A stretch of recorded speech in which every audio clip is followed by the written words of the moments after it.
Hello welcome back, मैं हूं गौतम और आज आपका फिर से स्वागत करता हूं बॉडी मूविंग यानी फिटनेस वाला शो। अगर अभी तक आपने मेरा चैनल सब्सक्राइब नहीं किया है तो सब्सक्राइब करिए और साथ में दबाइए बेल आइकन, ताकि फ्यूचर में कोई वीडियो अपलोड करूं उसका नोटिफिकेशन सबसे पहले आप तक आए। तो मैं आज आपके सामने लेके आया हूं एक प्रो चैंपियन को, जिन्होंने अभी जाकर इंडिया से बाहर जाके IFBB जैसा कॉम्पिटिशन यानी प्रो कार्ड जीता है। तो मैं सबसे पहले सौरभ भाई का स्वागत करता हूँ। सौरभ भाई, आपका स्वागत है चैनल में। Thank you. तो आज मैं आपसे ये जानना चाहता हूँ कि आप, क्योंकि मैं चाहता हूँ कि आप अपनी जो आपने अभी तक जो जितना भी सफ़र तय किया है वो हमारी ऑडियंस को बताएं। तो सबसे पहले मैं जानना चाहूँगा कि आप इस फील्ड में कैसे आए। गौतम जी, पहले तो मेरा जो बैकग्राउंड है वो सॉफ्टवेयर इंजीनियरिंग से है। सो मैं IT फील्ड से बिलोंग करता हूँ। बट मुझे जॉब करते करते 4-5 साल हो गए थे। नियर अबाउट 2014 में मैंने जॉब को क्विट करा, IT सेक्टर को। ओके। देन मैंने अपना आप को टोटली इस फिटनेस इंडस्ट्री के अंदर मूव करा। सो उस टाइम जब मैं जॉब कर रहा था तब से ही माइंड सेट था कि मुझे प्रोफेशनली बॉडी बिल्डिंग करनी है। बट एक बॉडी बिल्डिंग के बारे में ओवरव्यू क्लियर नहीं था। बट समहाउ मैंने कैसे तैसे 2014 को ये जब मेरा डिसीजन था कि मैं मूव करूँ बॉडी बिल्डिंग के अंदर, सो 2014 में क्विट करके मैं बॉडी बिल्डिंग के अंदर मूव हो गया। मैंने कोर्सेज करे, कुछ सर्टिफाइड कोर्सेज करे फिटनेस ट्रेनिंग के, और उसके बाद मैंने आई स्टार्टेड फ्रीलांसिंग ट्रेनिंग। मैंने फ्रीलांस ट्रेनिंग देना स्टार्ट करा, होम PTs मैंने देना स्टार्ट करी। एंड फाइट थोड़ी ये रही कि फाइनेंशियल की सपोर्ट, क्योंकि 4-5 साल जॉब करने के बाद अचानक ही आप दोबारा एक नए करियर से स्टार्ट करते हैं। Then almost you can say zero से स्टार्ट करते हैं। तो जीरो से स्टार्ट करते हैं, फिर आपको फाइनेंशियल प्रॉब्लम होती है। सो तो वो बहुत बड़ी फाइट थी उस टाइम पर।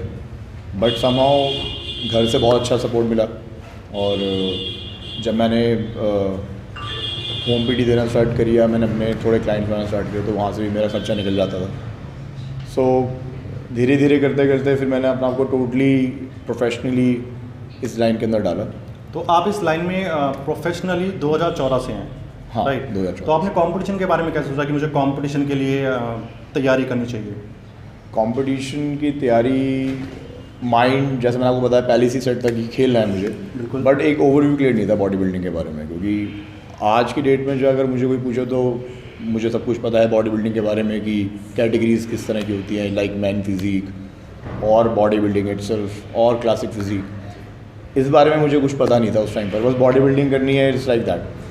सो I started taking training some like किसी कोच के अंडर मैंने ट्रेनिंग लेना स्टार्ट करी उस टाइम पर 2014-2015 में। बट चीज़ें उस तरह चली नहीं, क्लिक हुई नहीं। तो आपका बैड एक्सपीरियंस क्या रहा जब आपने इस फील्ड में प्रोफेशनल एंट्री करने की सोची? तो यानी आप जब एंट्री कर चुके थे, आपने सोचा होगा कि मुझे तैयारी करनी है, तो उस दौरान, क्योंकि हर किसी न किसी का एक बैड एक्सपीरियंस रहता ही है, तो आपका क्या बैड एक्सपीरियंस रहा है? मेरा बैड एक्सपीरियंस ये रहा है कि चीज़ें और अच्छी हो सकती थी उस टाइम पर, क्योंकि डिसीजन मेकिंग थोड़ा मेरा जल्दी रहा। मतलब कि मुझे किसके अंदर ट्रेनिंग करनी है और चीज़ को किस तरह चलाना है बॉडी में। बेसिकली आप ये कह रहे हैं कि आपको एक सही कोच ढूंढने की तैयारी करने के लिए आप सही कोच सही से जल्दी से ढूंढ नहीं पाए। एग्जैक्टली। यानी आपने एक नॉर्मल, जैसे कि आप अच्छा कोच ढूंढते उसमें टाइम लगता है, इसलिए आपने किसी के पास भी तैयारी करना ज़्यादा अच्छा समझा। हाँ, तो मैंने फिर खुद से ही, जैसे मैंने बताया आपको पहले भी, मैंने खुद से स्टडीज़ करना स्टार्ट करी। आई डिड 2 to 3 सर्टिफिकेशंस, 2 से 3 सर्टिफिकेशन मैंने करी, जहाँ पर मुझे बहुत कुछ सीखने को मिला। देन दोबारा मैंने किसी के अंडर ट्रेनिंग लेना क्विट करके खुद से ही प्रिपरेशन करना स्टार्ट करी। तो यहाँ पे एक बहुत बड़ी चीज़ है कि अगर आप इस फील्ड में प्रोफेशनल आना चाहते हैं तो आपको अपनी एजुकेशन के ऊपर काम करना होगा, अपनी चीज़ों के ऊपर काम करना होगा। उसके बाद ही आप एक कोच हायर करें, एक ऐसा कोच जो ना सिर्फ आपको फिजिकली बल्कि मेंटली भी प्रिपेयर कर सके। तो आप मेरे को ये बताएंगे कि अब आपका जिम भी है एक अपना, ठीक है? तो जिम कैसे आपने सोचा कि मुझे अपना जिम करना है और लोगों को फिट करना है? लेटर ऑन चीज़ें जब जैसे मैंने इस फील्ड के अंदर घुसा और देन 2-3 साल मुझे हो गए, देन आई थिंक ऑफ कि अब राइट टाइम है कि अब देन जिम के अंदर एंटर करके देन क्लाइंट्स को ट्रेन करना and then again it's opportunity, great opportunity कि आप काफ़ी लोगों से इंटरेक्ट करते हो, क्योंकि होम पीटी समथिंग कि आप 1-on-1 विजिट करते हो। और होम पीटी में ये भी रहता है कि कभी क्लाइंट 3 महीने तो कभी 6 महीने हैं, तो उसमें कोई फिक्स नहीं होता है। तो इसलिए मैंने फिर जिम के अंदर ट्रेनिंग देना स्टार्ट करी। ओके, तो अब मैं ये जानना चाहूँगा कि अभी आपने जो हाल ही में कंपटीशन जीता है उसके बारे में हमें व्यूअर्स को बताएं कि अभी आपने कौन सा कंपटीशन जीता है और कहाँ जाके जीता है। अभी मैंने इंडिया से बाहर IFBB प्रो लीग NPC द्वारा जो कंपटीशन ऑल ओवर वर्ल्ड काफ़ी फेमस है, NPC IFBB का टैग। Okay. अगर कोई एथलीट प्रो कार्ड के लिए ये लीग थी, काफ़ी टाइम से मैं प्रिपरेशन कर रहा था प्रो कार्ड के लिए। शेरू क्लासिक भी मैंने खेला है, वहाँ पर भी मैंने गोल्ड मैन फिजिक के अंदर मारा था लुधियाना में पिछले साल, बट प्रो कार्ड नहीं ले पाया था। क्योंकि प्रो कार्ड क्या होता है कि जैसे अलग अलग कैटेगरी में लोग गोल्ड मेडलिस्ट होते हैं, देन उनके बीच में फ़ाइट होती है, देन अगेन उनमें से जो बेस्ट रहता है उसको प्रो कार्ड मिलता है। ओके, तो मैं वो मेडल और वो प्रो कार्ड देखना चाहूँगा। तो हमारे पास रखा हुआ है, तो मैं आपको दिखाता हूँ उनका प्रो कार्ड और जो मेडल है वो कैसा है और कितनी खुशी होती है जब आप इस तरह का कुछ अचीव करते हैं, वो भी इंडिया से बाहर जाके। Thank you. This is my basically a pro card. ये है प्रो कार्ड जो सौरभ भाई ने जीता है, और भाई अपना मेडल दिखाएं एक बार। ये मेडल साइज देखिए इसका, ये है अचीवमेंट जो एक एथलीट अचीव करना चाहता है। वो चाहता है कि इस तरह का कुछ उसे मिले, ना सिर्फ इंडिया में और इंडिया के बाहर भी वो अपना नाम कमा सके।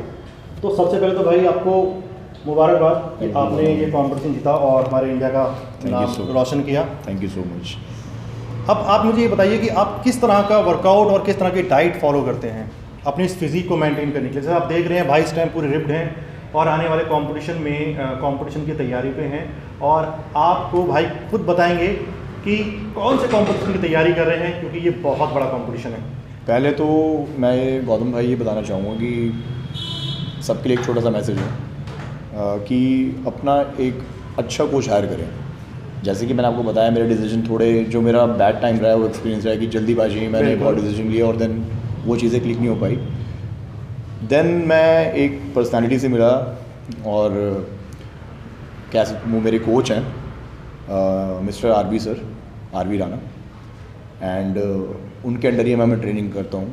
क्योंकि बोलते हैं ना, एक जो थर्ड आई है वो हमेशा आपको वॉच करती है। जब आप उनके अंडर गए, जैसे आप बता रहे हैं, तो जब आप उनके अंडर गए तो आपको क्या रियलाइज़ हुआ कि इससे पहले आपने क्या गलती करी है और उन्होंने आपको कैसे मेंटली प्रिपेयर किया? Knowledge gap. Knowledge gap, because जैसा आपने पूछा डाइट के बारे में कि क्या चलता है, कैसे चलता है, क्योंकि इसमें सबसे बड़ा रोल डाइट का है।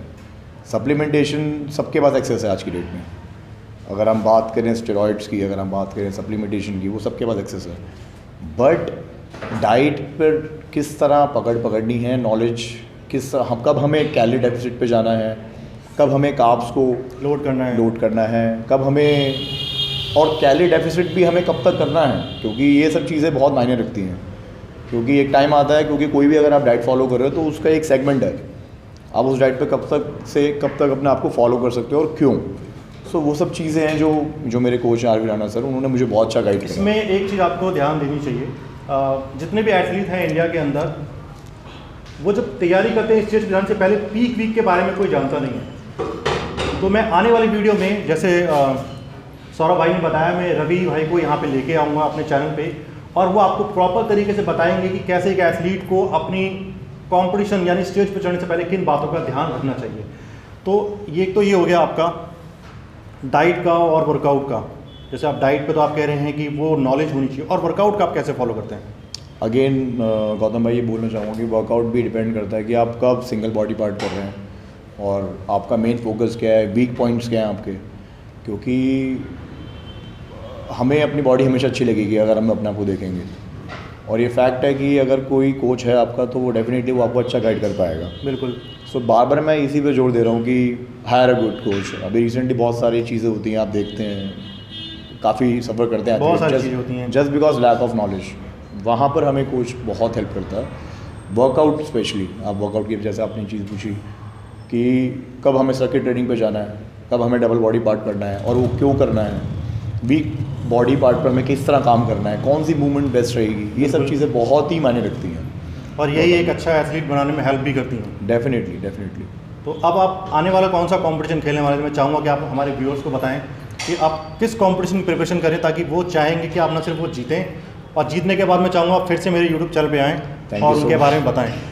Thank you so much Gautam ji. But अभी after getting a pro card, अभी हमारी प्लानिंग है कि हम जो प्रो लीग्स जितने भी आने वाले टूर्नामेंट्स हैं या चैम्पियनशिप है इंडिया के अंदर और या इंडिया से बाहर, जो भी हमें मिलेगा हम उसको खेलेंगे। एंड नेक्स्ट इवेंट जो मेरा है वो मैं मई में खेल रहा हूँ। मई में मेरा इवेंट है IFBB प्रो का ही, दिल्ली में ही है ये। So I am preparing for it. बहुत अच्छा। तो ये देखा कि मैं सौरभ भाई को इस चैनल पे लेके आया सिर्फ इसलिए क्योंकि ना इन्होंने सिर्फ देश का नाम रोशन किया, बल्कि इन्होंने कुछ टिप्स भी दी कि आपको एक डाइट के ऊपर ध्यान देना चाहिए कि कब आपको कार्ब लोड करने हैं, कब आपको डेफिशिएट जाना है, और हमेशा एक अच्छा कोच हायर करें जो ना सिर्फ आपको फिजिकली बल्कि मेंटली भी प्रिपेयर कर सके। तो सौरभ भाई, सबसे पहले तो आपका धन्यवाद कि आप चैनल पर आए। Thank you. जाते जाते कोई ऐसा मैसेज देना चाहेंगे ताकि जो एथलीट हैं जो तैयारी कर रहे हैं वो इन चीज़ों पर ध्यान दे सकें? मेरा बस एक ही मैसेज है कि जैसा मैंने आपको बताया 2014 से लेकर 2019 ऑलमोस्ट आप कह सकते हो कि ये 6 से 7 साल का सफ़र। सो याद रखना ये चीज़, आज की डेट में मैक्सिमम ट्रेनर्स हैं ये मैसेज देते हैं कि मैं तेरी बॉडी 1 महीने में बना दूंगा या 2 महीने में बना दूंगा, 3 महीने में बना दूंगा। वो पॉसिबल ही नहीं है। That is not possible. उनको नुकसान ही होता है। सो मैं एक सबसे बेस्ट मैसेज देना चाहूँगा कि 2 चीज़ें मैं बोलना चाहूँगा मेनली। पहली चीज़, hire a good coach. You should have some good coach, हमेशा एक अच्छे कोच को हायर करो। Second thing is, body building it's a sport जहाँ पर आपको टाइम लगेगा। बिल्कुल, एक रात में कुछ नहीं होता, एक साल में कुछ नहीं होता। If you want to be a champion, if you want to be a good body builder और renowned body builder, you have to devote time. आपको टाइम देना पड़ेगा। और मैं यहाँ पे एक चीज़ ऐड करना चाहूँगा, बॉडी बिल्डिंग सिर्फ एक स्पोर्ट्स नहीं है, एक तपस्या है। जो बॉडी बिल्डिंग करते हैं वो उनको पता है कि कितना हार्ड वर्क लगता है, कितना सेक्रीफाइस करना पड़ता है, तब जाके एक बॉडी बिल्डर तैयार होता है। अगर आपके आसपास कोई बॉडी बिल्डर आपको दिखता है तो उसकी रिस्पेक्ट करें, क्योंकि बहुत से ऐसे लोग हैं जो बॉडी बिल्डर और हमारी फिटनेस इंडस्ट्री को, हमारे जो जितने भी एथलीट्स हैं उनको एक नेगेटिव नज़र से देखते हैं, अरे यार इसने तो जो बॉडी बनाई है वो सामान लेके बनाई है। तो रिस्पेक्ट करें बॉडी बिल्डर्स की, क्योंकि एक बहुत बड़ी तपस्या है। जिस दिन आप भूखा रह के अपने आप को वर्कआउट करेंगे तो आपको पता चलेगा कि कितना हार्ड वर्क करना पड़ता है। तो सौरभ भाई, मैं आपसे एक चीज़ कहूँगा, जाते जाते आप पहले अपनी फिजिक दिखाएं कि अभी आप करंट में कैसी फिजिक है आपकी। ओके। तो अब ये मुझे दे दीजिए। ये है प्रो कार्ड और ये इनका मेडल।